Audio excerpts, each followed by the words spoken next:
तो गाइस आज मैं एक्सप्लेन करने वाला हूँ वन पंच मैन सीजन 1 एपिसोड 1 को। तो एपिसोड 1 की स्टार्टिंग में हमें एक सिटी दिखाई जाती है जहां पर बहुत बड़े धमाके होने शुरू हो जाते हैं और वो सभी धमाके एक विलन की वजह से हो रहे होते हैं। जिसके बाद हीरो एसोसिएशन वाले उस खतरे को जांचने की कोशिश करते हैं जहां पर वो अपने दो सुपर हीरोज को भेजते हैं जिनके नाम लाइटनिंग मैक्स और स्माइलमैन होते हैं। वो वहां पर पहुंच जाते हैं लेकिन वो मर जाते हैं और टीवी पर इन जोरदार धमाकों की न्यूज चल रही होती है जिसे एक आदमी बैठकर देख रहा होता है और वो कहता है कि मुझे ही जाना होगा। इसके बाद हम एक सुपर हीरो को देखते हैं, उसका नाम साइटामा होता है और वो उस विलन को रोकने के लिए चला जाता है। अब हमें वो विलन दिखाया जाता है जो कि उस पूरी सिटी को तबाह कर चुका था और वहां पर एक लड़की होती है और वो उसे मारने वाला होता है, लेकिन तभी साइटामा वहां पर आता है और वो उसे बचा लेता है। जिसके बाद वो विलन साइटामा से कहता है कि तू है कौन। तो साइटामा उसे बताता है कि मैं वो बंदा हूँ जो कि केवल मजे के लिए हीरो बना है। जिसके बाद वो विलन उसे अपने विलन बनने की वजह बताता है और वो उससे कहता है कि इस लगातार फैलते प्रदूषण से मैं ऐसा बना हूँ। और वो विलन साइटामा से कहता है कि तुम सब इंसान इस पृथ्वी को तबाह कर रहे हो, इसलिए मैं तुम सबको तबाह करने के लिए यहाँ पर आया हूँ। और वो विलन साइटामा से कहता है कि ये पृथ्वी एक जिंदा जीव है और तुम सब इंसान इसे बीमार करने वाले वायरस हो जो कि इसकी जीवन शक्ति को खत्म करते जा रहे हो। और वो खुद को वैक्सीन मैन बताता है और इसीलिए मैं तुम सबको मारने के लिए आया हूँ। ऐसा कहकर वो विलन एक बहुत बड़े डेविल में बदल जाता है। जिसके बाद साइटामा वहाँ पर उसे एक पंच मारता है और वो उस पंच में ही ढेर हो जाता है और उसके टुकड़े हो जाते हैं। लेकिन साइटामा उसे मारकर खुश नहीं होता क्योंकि वो उसके एक पंच से ही मर गया था और साइटामा को ये पसंद नहीं था क्योंकि उसे फाइट करने का मौका ही नहीं मिलता था। वो अपने एक पंच से ही दुश्मन को ढेर कर देता था। जिसके बाद हमें 3 साल पहले का सीन दिखाया जाता है जहाँ पर कुछ लोग भाग रहे होते हैं और वहाँ पर एक डेविल आ जाता है जिसे देखकर वो भाग रहे होते हैं। उसका नाम क्रैबलैंटे होता है और वो एक क्रैब जैसा दिखता है, लेकिन वहाँ पर एक आदमी खड़ा होता है और वो वहाँ से नहीं भागता। जिसके बाद क्रैबलैंटे उससे कहता है कि तुझे मुझसे डर नहीं लगता, यहाँ से भाग जा नहीं तो मैं तुझे मार दूंगा। और वो आदमी क्रैबलैंटे से कहता है कि मैं एक नौकरी ढूंढ रहा हूँ लेकिन मुझे कोई नौकरी नहीं मिल पा रही और मैं अभी अभी एक इंटरव्यू देकर आया हूँ लेकिन उसमें भी मुझे रिजेक्ट कर दिया गया है, इसलिए अब मुझे कोई फ़र्क नहीं पड़ता कि तुम कौन हो और ना ही मुझे किसी चीज़ की परवाह है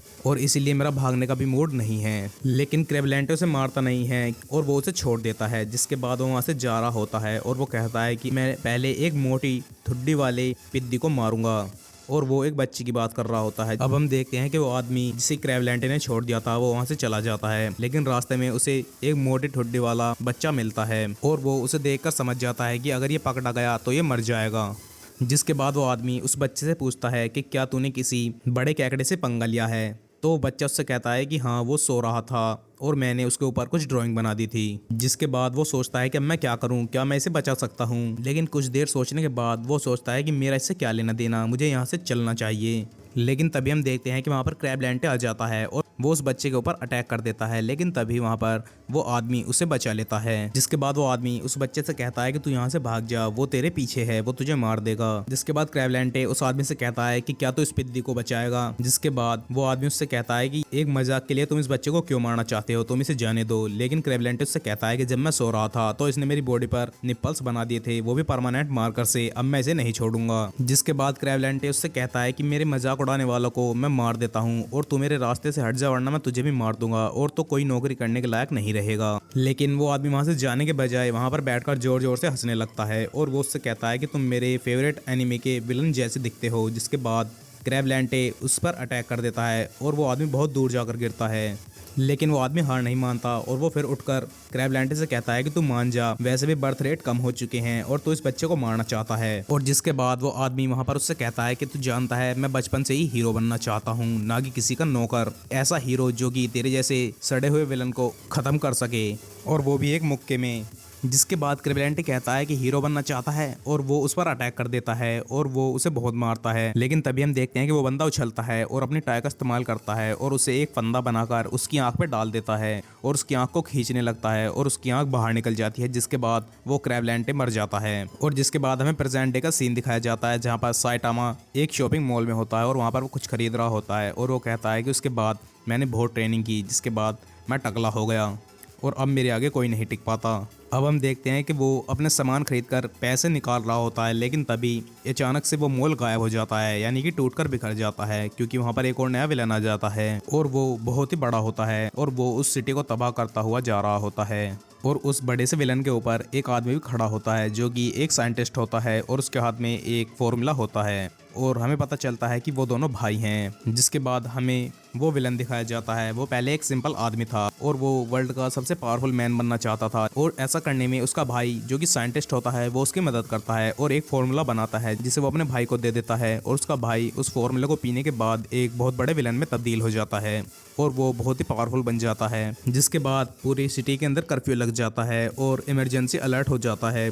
जिसके बाद वो विलन और उसका भाई जो कि साइंटिस्ट होता है वो कहते हैं कि हमें ऐसी ही ताकत चाहिए थी, इससे हम सबके ऊपर राज कर सकते हैं और सब कुछ तबाह भी कर सकते हैं। लेकिन तभी हम देखते हैं कि साइटामा भी वहां पर आ जाता है और वो उस पावरफुल मैन के दूसरे कंधे पर खड़ा हो जाता है। जिसके बाद उसका साइंटिस्ट भाई साइटामा को देखता है और वो अपने भाई से कहता है कि अपने कंधे पर से उसे हटा दो, लेकिन उस साइंटिस्ट का भाई गलती से उसे ही मार देता है। जिसके बाद उस पावरफुल मैन को गुस्सा आ जाता है और वो साइटामा से लड़ने लगता है और उस पर लगातार पंच की बारिश करने लगता है और साइटामा वापस आकर उसे एक पंच मारता है जिससे वो ढेर हो जाता है। अब हम साइटामा को देखते हैं, वो एक शॉप से बाहर निकलता है जहां पर वो कहता है कि दुनिया की बुराई खत्म नहीं हो रही है, लेकिन मेरे हीरो बनने से पहले भी सब कुछ ऐसा ही था तो मुझे कोई ज्यादा फर्क नहीं पड़ता। लेकिन वो अपनी पावर से परेशान होता है क्योंकि उसके इमोशंस खत्म होने लगते हैं, जैसे कि डर, टेंशन, खुशी और गुस्सा। उसे कुछ भी महसूस नहीं होता है। लेकिन तभी वहां पर एक सुपर कस्टम एम के नाम का एक और विलन आ जाता है जो कि एक मॉडिफाइड कार की तरह दिखता था। जिसके बाद वो साइटामा को मारने के लिए चलता है, लेकिन साइटामा उसे भी एक पंच मारकर तबाह कर देता है और वो उसे भी मार देता है। जिसके बाद हमें साइटामा का घर दिखाया जाता है। जिसके बाद वो सो जाता है। अगली सुबह हम देखते हैं कि साइटामा के घर पर कोई अटैक कर देता है और वो एक विलन होता है जो कि साइटामा को मारने लगता है और वो उसे उसके घर से बाहर फेंक देता है। जिसके बाद साइटामा का घर तबाह हो जाता है। जिसके बाद साइटामा उससे पूछता है कि तू कौन है। वो साइटामा से कहता है कि तुम लोग हमें पातालवासी कहते हो, लेकिन हम पृथ्वी के असली वासी हैं। जिसके बाद वो साइटामा से कहते हैं कि हम आसानी से 70% लोगों को तो मार चुके हैं और हम आगे भी मार देंगे। ये जिंदगी की लड़ाई है और उम्मीद है तुम इसे समझोगे। जिसके बाद साइटामा वहां पर हंसता है और वो उनसे कहता है कि काफी समय बाद मुझे ऐसे दमदार विलन मिले हैं लड़ने के लिए। वो उन सबको एक एक पंच में मारने लगता है और उसे बहुत मजा आ रहा होता है क्योंकि उसके सामने कोई एक विलन नहीं था, उसके सामने बहुत सारे पातालवासी थे। उसके बाद हमें वहां पर एक शानदार फाइट देखने के लिए मिलती है जो कि साइटामा और पाताल लोक वासियों के बीच होती है और साइटामा उन सबको एक एक पंच में निपटाता जा रहा था। जिसके बाद वो उन सबको खत्म कर देता है और वो पाताल लोक में जाकर ही उन सबको मारने लगता है और उनके पाताल लोक को तबाह कर देता है। और वो वहां पर कहता है कि मुझे ऐसा एहसास पहले कभी नहीं हुआ, मेरे पास बहुत ही अच्छी शक्तियां हैं। और वो उन सबको तबाह करता जा रहा था और उसे लड़ाई का असली मजा आ रहा होता है। जिसके बाद वो उन सबको तबाह करके वापस पृथ्वी पर आ जाता है। लेकिन तभी उसके पीछे से एक और बड़ा डीमन निकलता है जो कि खुद को पाताल लोक का राजा बताता है और वो उससे कहता है कि तुमने मेरे सभी बच्चों को मार दिया, मैं तुम्हें नहीं छोड़ूंगा। जिसके बाद साइटामा उसकी तरफ भागता है और कहता है कि मुझे यही सब तो चाहिए था और वो उसे एक पंच मारता है। जिसके बाद वो राजा भी मर जाता है। लेकिन तभी हम देखते हैं कि अलार्म बेल बजने लगती है और साइटामा उसमें पंच मारता है और वो देखता है कि ये सब तो एक सपना था और पूरी सिटी सुरक्षित थी और सिटी में कुछ भी नहीं हुआ था और वो अपने घर पर बैठा होता है। लेकिन तभी वो आवाज सुनता है और उसे आवाज आती है कि ये पृथ्वी हमारी है और जैसे ही वो अपनी कॉस्ट्यूम पहनकर बाहर जाता है तो उसे एक पिद्दी सा पाताल लोक का राजा दिखाई देता है और वो उसे एक किक से ही मार देता है। जिसके बाद साइटामा सोचता है कि अब उसका सपना सच होगा और उसे बाकी क्रीचर्स से लड़ने के लिए मिलेगा, लेकिन वो क्रीचर्स बहुत ज्यादा डरपोक होते हैं और वो वहां से माफी मांगकर भाग जाते हैं। जिसके बाद साइटामा सोचता है कि मैं बहुत ज्यादा ताकतवर हूँ और यहीं पर ये एपिसोड खत्म हो जाता है। लेकिन उसके बाद हमें इसमें एक मिड क्रेडिट सीन दिखाया जाता है जहाँ पर हमें सिटी से दूर का सीन दिखाया जाता है जहाँ पर कुछ जानवर मर गए थे और उन्हें देखने से ऐसा लग रहा था जैसे उनकी बॉडी से सारा खून निकाल लिया गया हो। और हम वहां पर एक आदमी को देखते हैं जो कि एक साइबोर्ग था और वो उन सब जानवरों को देख रहा था कि किसी ने उन्हें मार दिया था। जिसके बाद हमें बताया जाता है कि अगले एपिसोड में वो साइबोर्ग सिटी जेड में आएगा जहां पर साइटामा रहता है और इसी के साथ एपिसोड खत्म हो जाता है। आई होप गाइस आपको ये वीडियो पसंद आया हो। इसका नेक्स्ट पार्ट में जल्दी ही आपके सामने लेकर आऊंगा।